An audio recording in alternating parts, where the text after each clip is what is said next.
Hey guys, Canadian Range Nut here. It is Tuesday, May the 24th, 2022.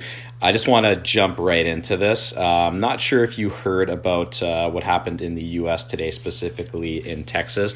There was another mass shooting, very much like the Sandy Hook shooting that took place. I'm just going to let this play and you can listen for yourself.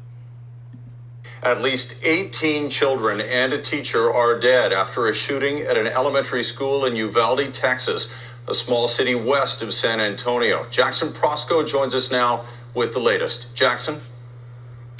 Chris, this is an unspeakable tragedy. The students were in the second, third, and fourth grade. That puts them between the ages of 7 and 10 years old.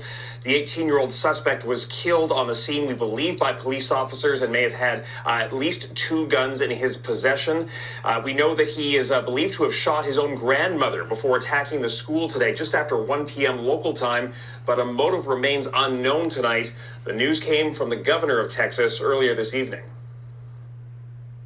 What happened in Uvalde is a horrific tragedy that cannot be tolerated in the state of Texas. And there is swift action being taken by local law enforcement as well as the Texas Department of Public Safety.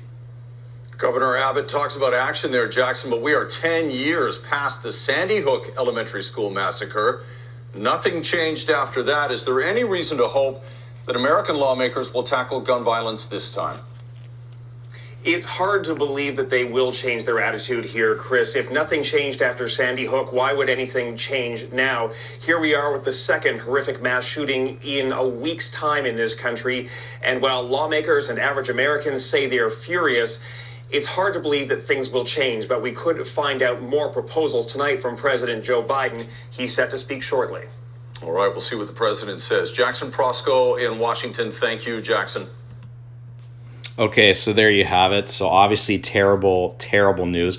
I have 3 kids myself, so I can definitely, that definitely hits home for me. I remember when Sandy Hook occurred as well, how strongly that had affected me as well.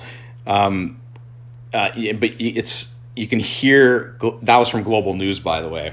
You can hear the immediate bias, and right away they're going towards the gun control issue, which obviously this person should not have had a gun.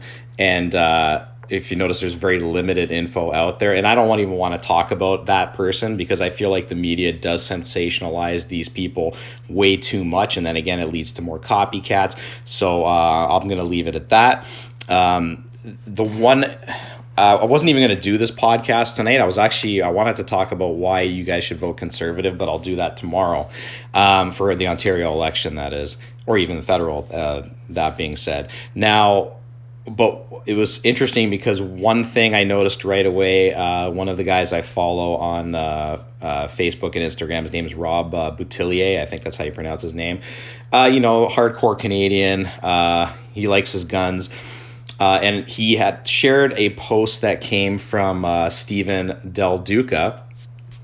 And the post, this is directly from Stephen Del Duca himself. So this is where this stuff concerns me and gets really political. So this is from Stephen Del Duca. He writes, "What happened at Robb Elementary School in Texas today is absolutely horrific. My heart breaks for the children and teacher who lost their lives, and families forever broken by this senseless mass shooting. The need for gun control has never been clearer." So he could have tweeted that, could have given his condolences, but the fact that he says the need for gun control has never been clearer. Well, here's my question, Mr. Del Duca. Are you talking in Canada or are you talking in the USA? Because the last time I checked, in Canada, we have very strict gun laws. Unlike in the US, as you guys know, unless you don't own a firearm, we go through a criminal reference check every single day. So even if something small pops up, we'll be getting a call from the RCMP. Also, I'm not sure if you guys know this, but there was a stat that I saw, and I keep hearing about it. Apparently, there is approximately like 400 million guns circulating in the U.S., which is more than their population. So, I don't know how you deal with this situation in the U.S., But at the same time, I think, when they're talking about gun control, I think it's what I hear when these guys say gun control is I hear total gun ban. That's what goes on in my head. You guys can comment down below. Correct me if I'm wrong. I'm probably going to take a lot of heat from this in the comments. But you know what? This is worth being spoken about, because a lot of times these politicians just continue to jump on these events. And especially Stephen Del Duca here. I was going to play a clip for you, but I'll play it tomorrow, where he's attacking Doug Ford for not going after, for not banning handguns. Well, in Canada, you can't bring a handgun anywhere unless it's to the range. So from your house directly to the range and back, you can't even stop to get a coffee. And the fact that Del Duca thinks this is going to make a meaningful impact in gun crime in Canada is pretty laughable to me. Now, obviously what happened in Texas is awful, but they have a different type of problem there. And to realize that, you've got to look at the history of the U.S. The country was totally founded in a completely different way. When they wrote the Bill of Rights, they've got their Second Amendment is their right to bear arms, right after free speech. So they've grown up with this in their culture, right? Whereas in Canada, we are definitely in the minority as far as gun owners. So it was interesting because I listened to Ted Nugent and a lot of other pro-gun advocates, and he was mentioning how a lot of these schools are no-gun zones, which I'm not quite sure about this one in Texas or not, because I know in Texas you can conceal and carry. The interesting thing is, in his opinion, he thinks the teachers should be armed, or they should have armed guards at these schools. And I remember years ago when I was very anti-gun, I used to think, oh, that's ridiculous. You're going to turn it into the Old West. But here's the thing in the U.S., and Ted Nugent said this himself. He already said, he used the term, the cat is already out of the bag. In other words, meaning that there's so many firearms in the U.S. now, it's very unrealistic to think you're going to get them all back, right? And because, again, you have a lot of Americans there who are like us, who believe in their Second Amendment, who want to have guns for protection. Nobody ever talks about having stiffer penalties for criminals. I notice nobody talks about that in Canada as well, except for the Conservatives some of the time. And it's always, especially in Canada, it seems like anytime there's some event, there's always some excuse from a liberal type of government, or even an NDP type of government, to come after law-abiding firearm owners like us. So again, we know what the rules are here in Canada. We have to get our PAL. If you're getting a restricted gun, you're getting your RPAL.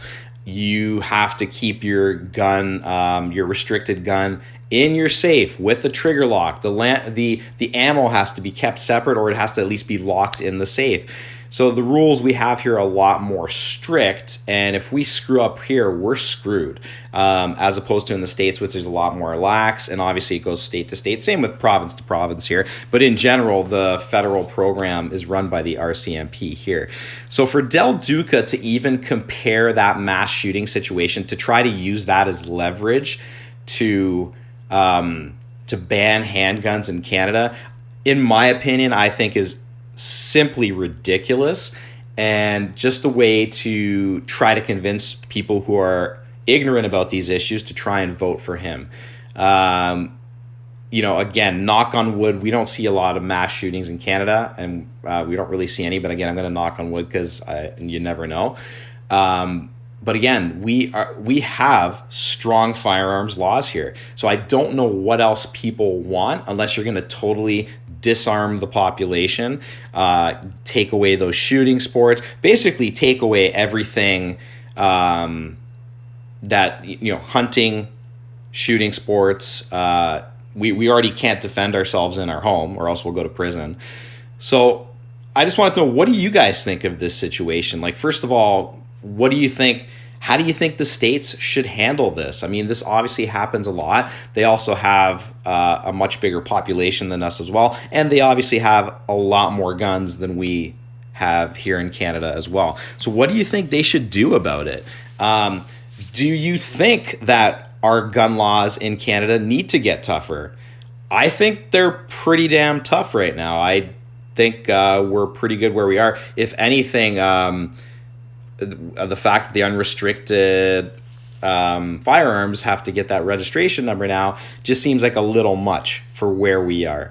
But anyway, I just wanted to go in that. Again, terrible tragedy, but I wasn't going to cover it. And then I thought, you know what? You guys may have heard of what's going on. And if you didn't, it's definitely relevant to what's happening in the gun community here in Canada as well, as far as different laws that they're going to try and pass on us, especially with Bill C-71 and stuff like that.